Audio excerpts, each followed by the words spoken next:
Welcome back to the Word in Our Hearts. We're continuing on with Job, starting with chapter 13, and this is Job speaking. It's continuing Job's speech. My eyes have seen all this, my ears have heard and understood it. What you know, I also know. I am not inferior to you, but I desire to speak to the Almighty and to argue my case with God. You, however, smear me with lies. You are worthless physicians, all of you. If only you would be altogether silent. For you, that would be wisdom. Hear now my argument. Listen to the plea of my lips. Will you speak wickedly on God's behalf? Will you speak deceitfully for him? Will you show him partiality? Will you argue the case for God? Would it turn out well if he examined you? Could you deceive him as you might deceive men? He would surely rebuke you if you secretly showed partiality. Would not his splendor terrify you? Would not the dread of him fall on you? Your maxims are proverbs of ashes. Your defenses are defenses of clay. Keep silent and let me speak. Then let come to me what may. Why do I put myself in jeopardy and take my life in my hands? Though he slay me, yet I will hope in him. I will surely defend my ways to his face. Indeed, this will turn out for my deliverance, for no godless man would dare come before him. Listen carefully to my words. Let your ears take in what I say. Now that I have prepared my case, I know I will be vindicated. Can anyone bring charges against me? If so, I will be silent and die. Only grant me these two things, O God, and then I will not hide from you. Withdraw your hand far from me, and stop frightening me with your terrors. Then summon me, and I will answer, or let me speak, and you reply. How many wrongs and sins have I committed? Show me my offense and my sin. Why do you hide your face and consider me your enemy? Will you torment a wind-blown leaf? Will you chase after dry chaff? For you write down bitter things against me and make me inherit the sins of my youth. You fasten my feet in shackles. You keep close watch on all my paths by putting marks on the soles of my feet. So man wastes away like something rotten, like a garment eaten by moths. Chapter 14. Man born of woman is of few days and full of trouble. He springs up like a flower and withers away. Like a fleeting shadow he does not endure. Do you fix your eye on such a one? Will you bring him before you for judgment? Who can bring what is pure from the impure? No one. Man's days are determined. You have decreed the number of his months, and have set limits he cannot exceed. So look away from him and let him alone, till he has put in his time like a hired man.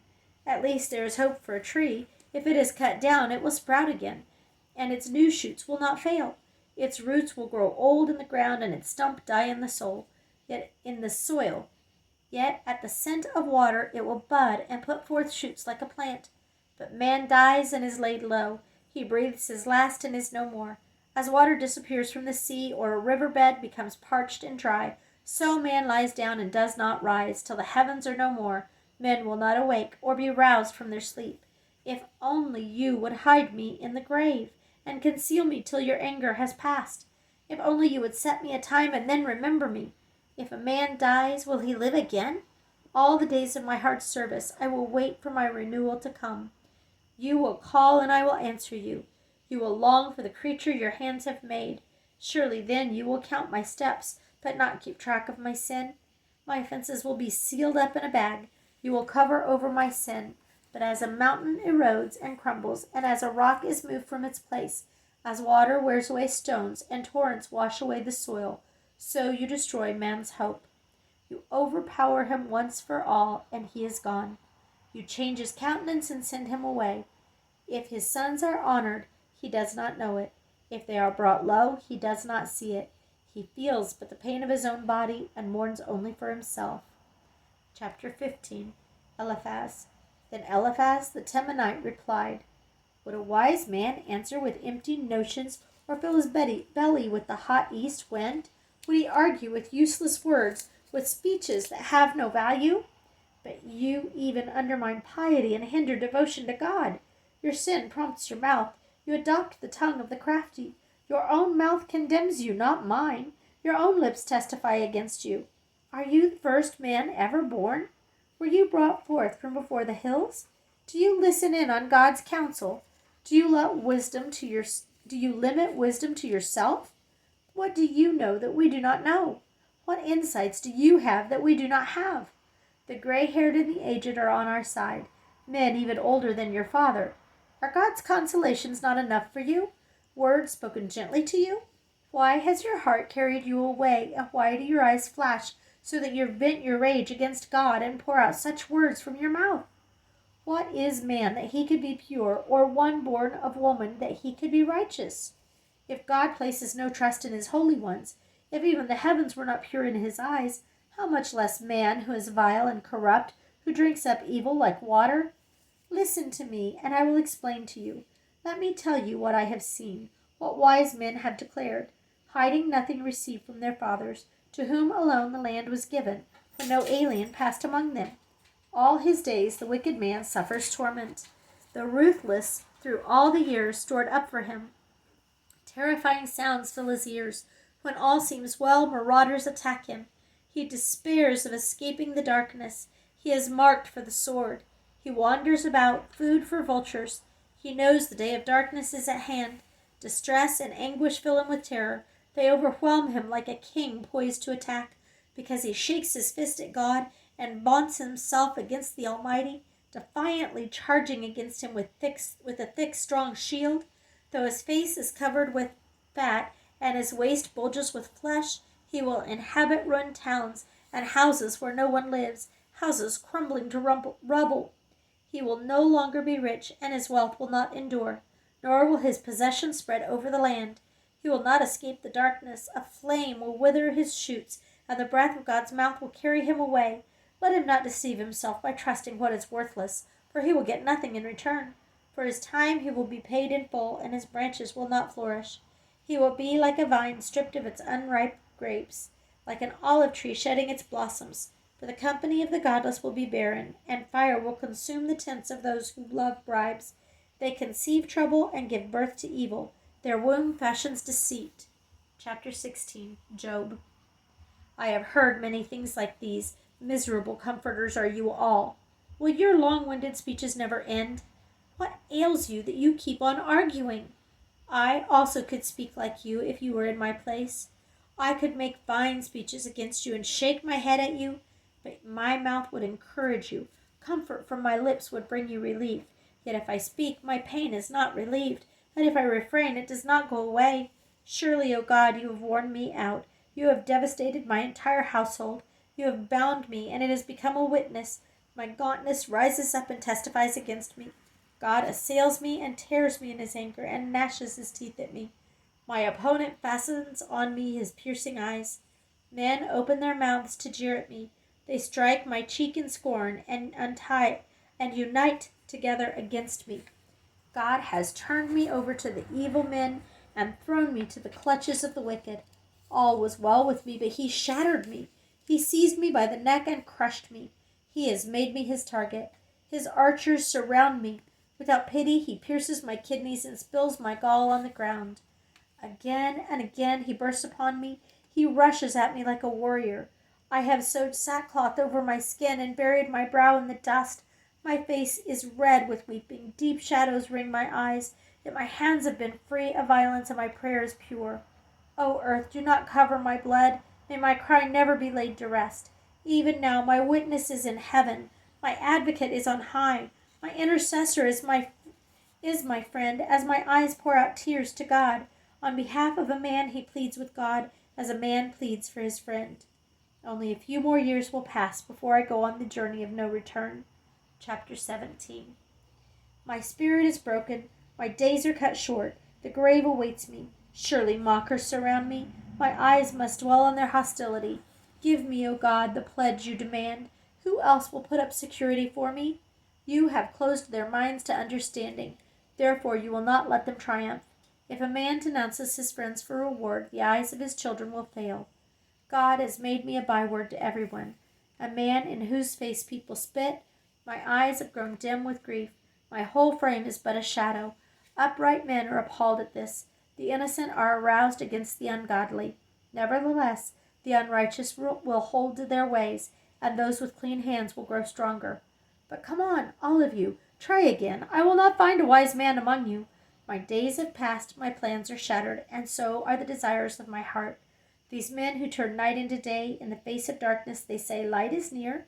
If the only home I hope for is the grave, if I spread out my bed in darkness, if I say to corruption, you are my father, and to the worm, my mother or my sister, where then is my hope? Who can see any hope for me? Will it go down to the gates of death? Will we descend together into the dust? Bildad, chapter 18. Then Bildad the Shuhite replied, when will you end these speeches? Be sensible, and then we can talk. Why are we regarded as cattle and considered stupid in your sight? You who tear yourself to pieces in your anger, is the earth to be abandoned for your sake? Or must the rocks be moved from their place? The lamp of the wicked is snuffed out. The flame of his fire stops burning. The light in his tent becomes dark. The lamp beside him goes out. The vigor of his step is weakened. His own schemes throw him down. His feet thrust him into a net, and he wanders into its mesh. A trap seizes him by the heel. A snare holds him fast. A noose is hidden for him on the ground. A trap lies in his path. Terrors startle him on every side and dog his every step. Calamity is hungry for him. Disaster is ready for him when he falls. It eats away parts of his skin. Death's firstborn devours his limbs. He is torn from the security of his tent and marched off to the king of terrors. Fire resides in his tent. Burning sulfur is scattered over his dwelling. His roots dry up below, and his branches wither above. The memory of him perishes from the earth. He has no name in the land. He is driven from light into darkness, and is banished from the world. He has no offspring or descendants among his people, no survivor where he once lived. Men of the west are appalled at his fate. Men of the east are seized with horror. Surely such is the dwelling of an evil man. Such is the place of one who knows not God. Chapter 19. Job. Then Job replied, how long will you torment me and crush me with words? 10 times now you have reproached me. Shamelessly you attacked me. If it is true that I have gone astray, my error remains my concern alone. If indeed you would exalt yourselves above me and use my humiliation against me, then know that God has wronged me and drawn his net around me. Though I cry, I've been wronged, I get no response. Though I call for help, there is no justice. He has blocked my way so I cannot pass. He has shrouded my paths in darkness. He has stripped me of my honor and removed the crown from my head. He tears me down on every side till I am gone. He uproots my hope like a tree. His anger burns against me. He counts me among his enemies. His troops advance in force. They build a siege ramp against me and encamp around my tent. He has alienated my brothers from me. My acquaintances are completely estranged from me. My kinsmen have gone away. My friends have forgotten me. My guests and my maidservants count me a stranger. They look upon me as an alien. I summon my servant, but he does not answer, though I beg him with my own mouth. My breath is offensive to my wife. I am loathsome to my own brothers. Even the little boys scorn me. When I appear, they ridicule me. All my intimate friends detest me. Those I love have turned against me. I am nothing but skin and bones. I have escaped with only the skin of my teeth. Have pity on me, my friends, have pity, for the hand of God has struck me. Why do you pursue me as God does? Will you never get enough of my flesh? Oh, that my words were recorded, that they were written in a scroll, that they were inscribed with an iron tool on lead, or engraved in rock forever. I know that my Redeemer lives, and that in the end he will stand upon the earth.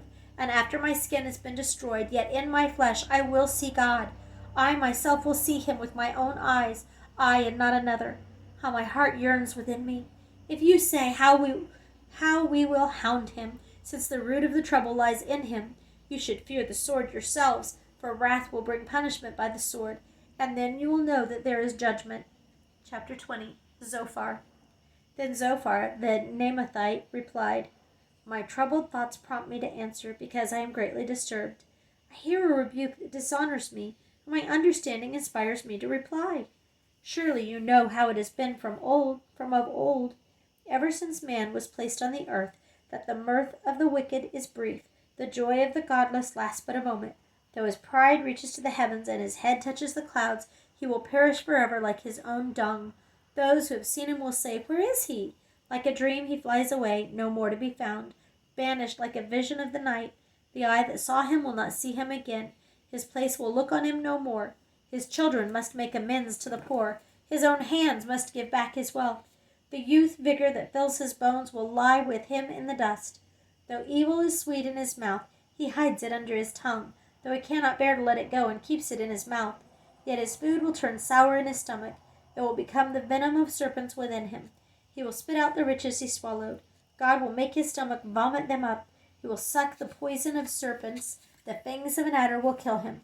He will not enjoy the streams, the rivers flowing with honey and cream. What he toiled for he must give back uneaten. He will not enjoy the profit from his trading, for he has oppressed the poor and left them destitute.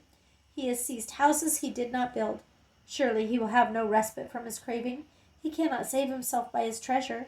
Nothing is left for him to devour. His prosperity will not endure. In the midst of his plenty, distress will overtake him. The full force of misery will come upon him. When he has filled his belly, God will vent his burning anger against him and rain down his blows upon him.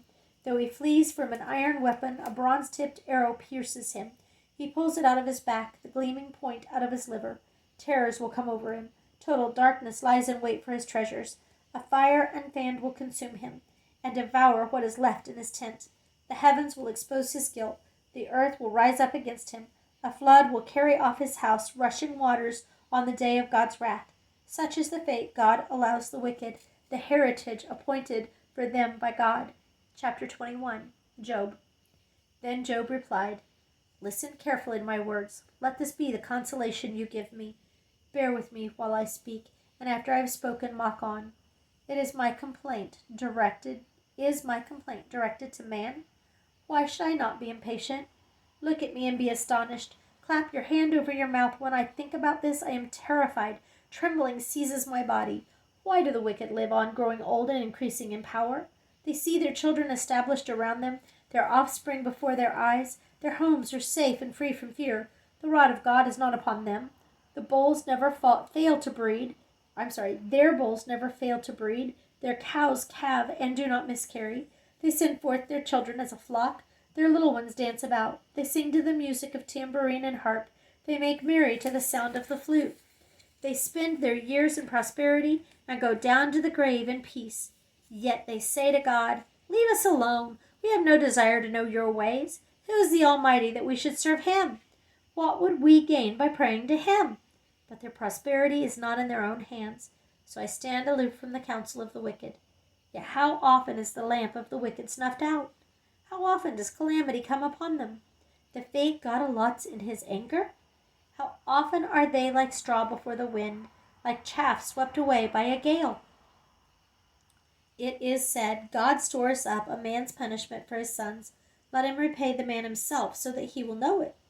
Let his own eyes see his destruction. Let him drink of the wrath of the Almighty. For what does he care about the family he leaves behind when his allotted months come to an end? Can anyone teach knowledge to God, since he judges even the highest?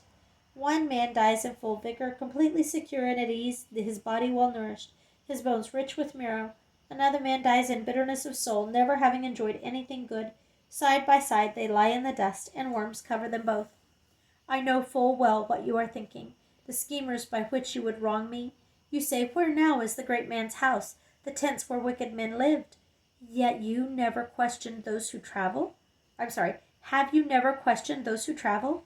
Have you paid no regard to their accounts, that the evil man is spared from the day of calamity, that he is delivered from the day of wrath? Who denounces his conduct to his face? Who repairs him for what he has done? He is carried to the grave, and watch is kept over his tomb. The soil in the valley is sweet to him. All men follow after him, and a countless throng goes before him. So how can you console me with your nonsense? Nothing is left of your answers but falsehood. Chapter 22. Eliphaz. Then Eliphaz the Temanite replied, Can a man be of benefit to God, even a wise man benefit him? What pleasure would it give the Almighty if you were righteous? What would he gain if your ways were blameless? Is it for your piety that he rebukes you and brings charges against you? Is not your wickedness great? Are not your sins endless? You demand security from your brothers for no reason. You strip men of their clothing, leaving them naked. You gave no water to the weary, and you withheld food from the hungry. Though you were a powerful man owning land, an honored man living on it, and you sent widows away empty-handed, and broke the strength of the fatherless. That is why snares are all around you, why sudden peril terrifies you, why it is so dark you cannot see, and why a flood of waters covers you. Is not God in the heights of heaven? And see how lofty are the highest stars? Yet you say, what does God know? Does he judge through such darkness? Thick clouds veil him so he does not see us. As he goes about in the vaulted heavens, will you keep to the old path that evil men have trod? They were carried off before their time, their foundations washed away by a flood. They said to God, leave us alone. What can the Almighty do to us? Yet it was he who filled their houses with good things, so I stand aloof from the counsel of the wicked. The righteous see their ruin and rejoice. The innocent mock them, saying, surely our foes are destroyed, and fire devours their wealth. Submit to God and be at peace with him, and this way prosperity will come to you. Accept instruction from his mouth, and lay up his words in your heart. If you return to the Almighty, you will be restored. If you remove wickedness far from your tent, and assign your nuggets to the dust, your gold of Ophir to the rocks in the ravines, then the Almighty will be your gold, the choicest silver to you. Surely, then you will find delight in the Almighty, and you will lift up your face to God. Excuse me. You will pray to him, and he will hear you, and you will fulfill your vows. What you decide on will be done, and light will shine on your ways. When men are brought low, and you say, lift them up, then he will save the downcast. Excuse me. He will deliver even one who is not innocent, who will be delivered through the cleanness of your hands. We're going to stop reading there for right now. Thank you for listening.